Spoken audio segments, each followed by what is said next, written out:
Mommy. Hey, KJ, what's up? You alright? You good? Cool. I wanted to tell you that I just love the grade 5 Zoom classes. Aw, yeah, I love them too. It's pretty fun. Remember you promised about the CXC video. Oh, of course, I'd never forget my CXC students. Yeah, man, I made some preparations. I was actually just reading some stuff to finally prepare the video and stuff. Yeah. But I want to tell you something. What? You watch it? What? Oh, guys, hi. I was telling KJ, I was just doing the final prep for the video. I was reading in particular the subject reports for English. And trust me, they say the same thing every year. We really need to change that. Yeah, so I want them to say something write something like, wow, these students are awesome at summary writing because they stuck to the word limit, they used their own words, and they were awesome at their understanding of the passage. And they created wonderful summaries. So we really need to change that. So come, let me show you what I prepared for you on the computer. Come, let's go.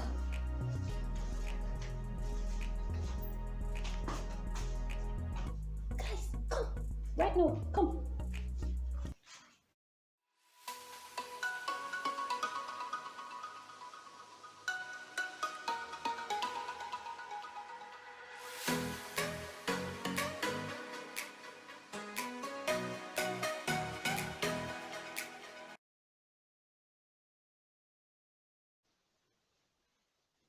Okay, so now I'm at the computer and you're able to now see the advice that I'm about to give you. I did promise some writing hacks, right? So here it goes. All right, well, just to give you a little background, why do we need to learn how to summarize, right? And why is this important? So really and truly, when you're given a summary, you're supposed to read really carefully. There is no going, cutting it short, or trying to go around doing what the question really wants you to do. You really have to read because your aim is to produce or reproduce a quality, condensed, and similar toned reproduction.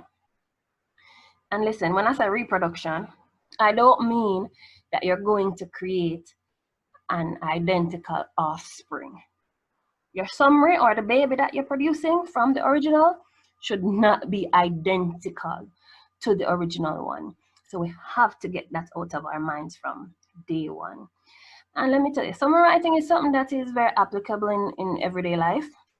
I mean, you go to a meeting, it's 2 hours long, but you can't come back and report to your boss in 2 hours. Your boss probably doesn't have the time for that. And so you have to learn to cut things short, tell him the main ideas, give him the gist of the meeting, but you maintain quality. The things that were important in the meeting, minus all the fillers and the examples, the statistics, you give him back so that he feels like, yes, you paid attention. You found what were the main points of that meeting. All right, it's 25 marks for your summary. It's 12% of your final grade. And this is how the marks are pretty much broken down. 5 marks for content. And recently, I have seen where they've actually given you the 5 marks for identifying the 5 main points or, main points in the original passage. So that's pretty cool. You haven't even written anything yet, and you can get 5 marks just for writing what these main points are. So that's pretty cool. I don't know if that will be the same thing going forward. But anyway, 5 marks for your content, as in that content is pretty much identifying what your main ideas are. Then 10 marks for how you organize it. One of my tricks is to just keep it in the same order. If it said the sky was blue first, then the clouds became gray, then the rain started to fall, I'd keep it in the same order. You have people who are able to write it in a different way and it still flows logically. But I say stick with the original order of the content and just flow with it. Another 10 marks for language use and mechanics. Language use is about how clear your sentences are. Of course, they should be fully formed sentences. It's not just cat fat, but the cat is fat. You need full stops, commas, you need colons, semicolons, as needed. Your subject must agree with your verb. That's what paper one tested you in some sense, right? So you kind of practice some of those subject-verb agreements and punctuation and spelling. All right. And your sentences must be linked by transition words. So you can say, this means that, to start another sentence, you can say, although, you don't just say the cat is fat, dog ate bone. There must be something that links these sentences together. All right, so transition words are so important. So if I'm going to give you the hacks, you have to remember now, you're going into the exam, you need to know what to do and you need to know what not to do. So just condition your mind from now that you're not going to do these things. And I mean, I've seen subject reports year after year, and it's like, it's the same thing. Students still exceeded the word limit. They just copied some lines and lifted them and just put them back in the summary. Listen, if you want a good grade, don't exceed the word limit. Just stop writing. I'm going to show you though how to make sure that you at least capture the main points without passing the word limit. So it's usually 120 words. How you do this? Look at how many words would be in a line in your book page, and then multiply the lines to see how many words, how many lines it would take to get you to 120 words. So if you have 10 words in one line, it means you should not use more than 12 lines of that book page. Don't copy the exact line. If the passage says the sky is blue, don't just write back the sky is blue in your summary. You can say the color blue is what? Is the color of the sky, or blue is the color of the sky. But don't just write back that the sky is blue. Try to rephrase it. Try to use synonyms. Try to say it in your own words. All right, and next, don't give your opinion. Don't talk about how the passage made you feel. That's not the point of a summary, because if you were sent out by your boss to report on a meeting, to tell him the main ideas of the meeting, you can't come back and mix your feelings with what you learned from the meeting. And so it's absolutely not recommended to give your opinion. So if it's about dreadlocks, if it's about marijuana, don't go ranting about how you don't like these things and you don't agree with what the writer is saying. No, that's not the point of a summary. You get the information, give it back. Just give it back straight and plain. But you're showing that you understood what was said so that you can at least express what you have read in a different way. Okay, so we know what not to do. Remember, don't go off on a big writing expedition where you're going to be writing and writing and writing because you feel like you need to say everything. It's really about trying to get the main points, find them, condense them. Don't pick up, no matter how desperate you are, don't just lift a line that says the sky is blue and write it back the same way. They're going to say you are incompetent. I've also seen where exceeding the word limit can cost you up to 1/3 of your grade. You don't want that. You don't want to lose 33% of your grade because you wrote too much. All right. And of course, you don't want to give your own thoughts. You want to give exactly what was taught to you. All right, so here we go. Step by step, you're there. And let me tell you, CXC actually says you're to come prepared with your procedure.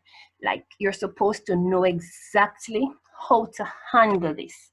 And I absolutely agree and love that. Based on your practice, based on how you've been rehearsing how to do your summary writing, you're coming fully armed with what to do on the day. So you're not going in with blindfolds. You're not going in feeling scared. You're like, I got this. Summary writing, I know what not to do. That's number one. You mark where to stop based on how big or small you write, how much lines you expect that you need to use. You know that no matter how scared you are, You're not going to just write back the people them sentence, right? You're going to change it up to show them that, yeah, I know that this sentence means this, in other words, right? So here we go. Number one, you need to just relax. Please just relax. Don't freak out. Read. You have to really, really read. And what by reading, I mean line by line. Every line should mean something to you. Next is the instruction. The instruction. All right, next thing is to read the instruction. Don't take it for granted. If you're doing a lot of past papers, don't take it for granted that all the instructions will be the same. But I believe there are things that will pretty much stay the same, but read. Please read the instruction. Generally, don't pass the 120 words. And like I said, there's a new part that I've noticed where they actually want you to list the 5 main points. You're getting 5 marks for listing what these 5 main points are. All right. And of course, you can pause the video, look at this instruction, and read it for yourself. But it pretty much tells you how you get your grade, what they're looking for, okay? All right. Next is to read. And I had mentioned that before. You have to read. You cannot go around doing a summer without reading. But you have to read slowly and you have to monitor your understanding. Every line should mean something to you. And they can tell if you read something and then you write it and it's not the same meaning. They can tell and they're going to say, okay, you're not understanding. And so that's where you're going to be losing grades or marks. Okay, and they're going to say you're incompetent. If they told you that dogs like to chew on bones and you wrote something different, that means something different. It means you just did not understand the sentence. And it's okay. As teachers, we realize that not because you speak English, it doesn't mean that when you read English, you understand it. This is something you have to practice. So start reading the newspaper, reading your Bible, reading the feeds on Facebook, those long ones. But read. And if you see words that you've never seen before, don't be stressed because we can use context clues to find out what these words mean eventually. And sometimes we can go around these words too. And around the word, you can still make sense of the passage. And my favorite is to make notes. Always make notes, just little jottings of what each sentence is trying to teach you. All right, so we're at the reading stage, and this is something I always tell my students. Same thing I just said. Read sentence by sentence. Don't try to shortcut the thing. It's not going to pay off. Read it slowly, process it, and see what it is saying to you. And this is where you'll be making notes. So you can go ahead and pause the video. And I've labeled the paragraphs for you. Each paragraph should be teaching you something, at least one thing you should be picking up from a paragraph. Sometimes two, but make sure that at least you're jotting down that, oh, I see. Tattoos have been around for a pretty long time. It says since the beginning of civilization. They've been around and actually listing what they have served as in, what was the point of tattoos from way back when? Identification, spiritual protection, and decoration. That's 3 reasons why we've had tattoos existing from them long time there, right? So you jot down the little things that you're picking up. Let me tell you, if you go with the attitude that, boy, I can do this. I'm reading and I'm going to make sure that this makes sense to me, you can absolutely do this. And so pause the video, let me show you the other slide. And you go ahead and you read each paragraph. And you make it make sense to you guys. Don't make it look like it's something that, boy, I never hear nothing like this before. It's okay. Just go with the positive attitude and let the thing make sense to you. You have to get into that frame of mind where reading is supposed to empower you. You're supposed to become better because of what you read and what you learn. All right. Then no, you would have read every paragraph and jot down. You jot down.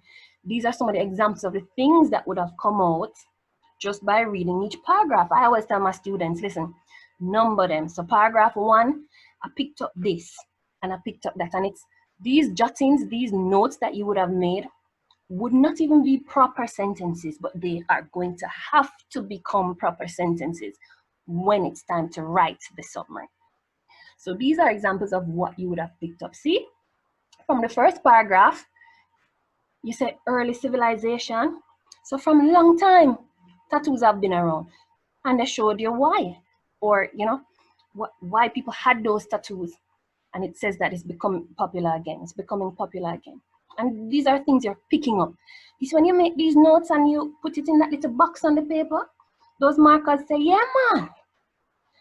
Yeah, and this candidate knows what they're doing. I can see that they are picking up, they are understanding what they are reading.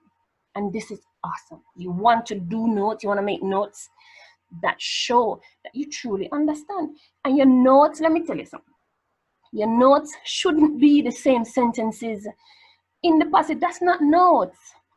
You cannot hear somebody saying a sentence and you're able to just write down the whole long sentence. No, man, you have to learn to take notes. Take notes by cutting it short. Try to pick up what was the main thing from that one sentence, and you condense it. It talked about the different reasons why tattoos were around them time there, right? And so you don't even maybe have to list it yet. You're just saying, wow, there are reasons why tattoos were there. All right, and so if you look at the slide, you know, you can pause the video, look at the slide. These are other jottings you would have made based on the paragraph. It's very important to make the notes based on a paragraph. So we want to see what it is that we are learning per paragraph. All right. All right, so we've read, we've written, we looked at all these notes, and now we need to make this make sense now to the markers and to ourselves. We're looking for themes. What are we picking up? We're picking up that, yes, this passage is about tattoos. We're looking at why people wear them from, you know, long time, and even now it's coming back, it's becoming popular, but why? What's going on in the world of tattoos? When it, you know, one time people used to think they were marks of evil, and people who wore them, troublemakers, or you know, they were rebellious. But oh my gosh, all different types of people are wearing them now, and it's just so awesome. Everybody thinks they're so cool, self-expression, so on. All right, but we're picking up. We have to make the passage make sense to us. Remember, in summary writing, if they said something like, pets are wonderful creatures. Dogs are good for this. Cats are good for this. Hamsters are good for this. The whole point was just to tell you that pets are awesome. They gave you examples to back up the main idea of pets being awesome. And so it's good to pick up on what is there to fill up the passage, to make it fat. Because if teacher gave you an essay, you are supposed to have a topic sentence or a main idea, and then you're supposed to back that up with information, so you make your paragraph fat and pretty. In a summary, we're looking for what is filling it up. You're telling me 5 things, and when I think about it, those 5 things are saying the same thing. We don't want that in a summary. Look for the main thing. Eliminate what supports the main idea and just go with the main idea. If they're giving examples, some statistics, some further explanations, we more than likely don't need those in our summaries. And finally, check for repetition. Fact is, when you're doing your summary, after you look at your notes, you might notice that you had a note for paragraph 1, and you go down to paragraph 5, and it's the same information. You don't need to say that again if you're writing your summary. If you realize that in your notes you've said one thing 3 times, don't say it 3 times in your summary. Once is enough. Finally, write your summary. Don't pass the 120 words, please. That's one of the worst things you can do. They won't read it, and trust me, they know when it's more than 120. They won't read it. Whatever passes 120 won't be read, and on top of that, you're going to lose marks. So No, don't do that. All right, so you're right. Write your summary. This is an example. And because we're individuals, we express ourselves in different ways. Our summaries will be different. There's no one way. But the main ideas, everybody should have them. Okay? And I think that's it. Hope you like that. Yes, that is it for summary writing. Go with a positive attitude. Practice reading from now so that reading isn't like, oh, I cannot. No, let reading be like, yeah, I love reading. So read whatever you can. And always, one of the things I always encourage, don't just read because it's for reading's sake. Read and make sure it means something to you. Once it does, then nobody can trick you. You will pick up your main ideas quite easily. And then it's just a matter of putting them down. And don't just slap them down, guys. Put them down and use nice words. Make sure your sentences flow. Use transition words. And that's something you can Google. Google transition words to make your sentences flow into one another. All right. And so that's it. Summary writing hack. Remember, to do the summary properly, you have to know what not to do, because you don't want to lose marks. But then it's more important to also know what to do and how to do it. All right, guys, so all the best with that. If you have any questions, you can let me know, okay? Bye.